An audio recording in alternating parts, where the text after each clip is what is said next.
I just made a little kid cry on purpose because I was at a restaurant with my family and there was this boy at the table in front of me that just kept staring at me. And I didn't have a problem with it at first because I was like, okay, he's just a kid, that's what they do. But then our food came and he was still staring, so I started to get a little bit uncomfortable because I don't like when people watch me eat. So I was trying to think of a way to get him to stop while I was eating, and I decided I was gonna look at him like this.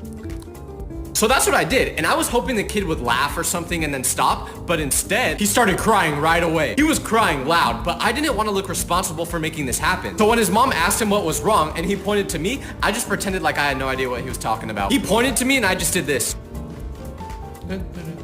I felt really bad because I was low-key gaslighting a 4-year-old, but I'm sorry, little bro, I just got uncomfortable.